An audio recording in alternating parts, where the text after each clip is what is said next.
Hey, hi everybody. It's good to be with you again today. This is Tuesday's devotional.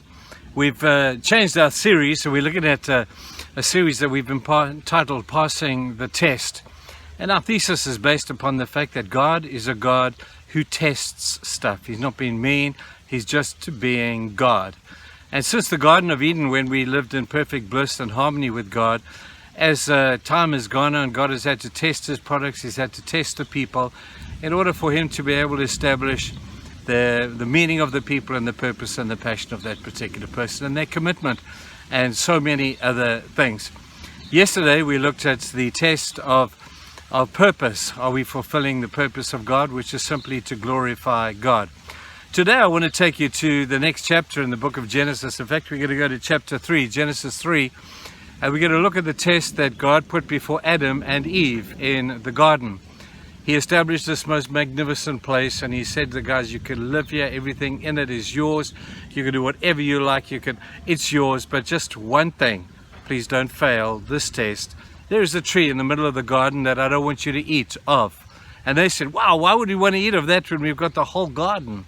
Well, one day they were at that tree, they looked quizzically at it, and they heard the voice of Satan through the serpent saying to them, did God really say that you don't need to eat of this thing? Are you sure God's not holding out on you? Are you sure that God is not just holding back from you? Maybe there is more than just God. And this is the test that we're talking about today. Is God enough? Sadly, in the Garden of Eden, Adam and Eve failed that test. You see, Satan beguiled them to think that there might be more than God. You see, if you eat of this tree, he said, man, you'll have the knowledge of good and evil. Then you'll have God and the knowledge, and man, you'll be just like God. Would that not be so cool? And Adam and Eve failed the test of, is God enough? Now, throughout Scripture, you'll read of people who thought that God was enough and those that didn't. One who really comes to mind would be Job. Job was one day just doing his thing, and the angels gathered, and Satan said to God, God, look at Job. You know, the only reason he serves you is because you give him so much other stuff. He would never be satisfied with just you, says Satan to God. And God said, okay, let's put Job to the test. You can take everything from him, Satan, except his life, and let's see if I am enough. Well, you know the story. Satan went and took away his family, took away his wealth, everything he lost in basically one day. And Job did not curse God as Satan thought he would, because for Job, God was enough. Even without his wealth, without his family, without all the prosperity and the power that he had at that time, he just knew that when you have God and God alone, you've got enough. And so he lived his life. Satan came back a second time and took his health from him and said to God, the only reason he doesn't curse you is because you've granted him good health. Take his health away and he will curse you, God. God smiled and said, go and try again. And God was so pleased because Job passed the test of God is enough. You see, when you have God, and even if you have nothing else, you will find that God is indeed enough.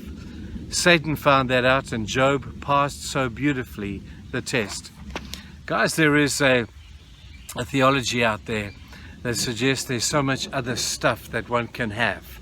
They suggest that you can have God, and if you have God, you will have all these other things. Well, I've got to tell you, I'm not so sure about the truth of all of that. But this I do know, that even if you don't have those things, but have God, you will find God is sufficient in all these things. When we read about the all-sufficiency of God, it covers every area of our lives. It covers the fact that God will protect us, God will provide for us, God will, just be present with us. And when we have that, we will know that we have it all. Our God is all-sufficient in Himself, and He's all-sufficient for us as well. Today, as you go through the day, maybe there are some tough times, maybe some tough challenges, maybe some tough choices. And I pray today that you and I will not fail the test of the fact that God is enough. It's not God plus prosperity.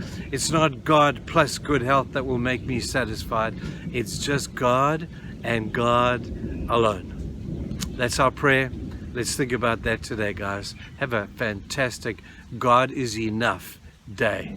Cheers. We'll see you tomorrow.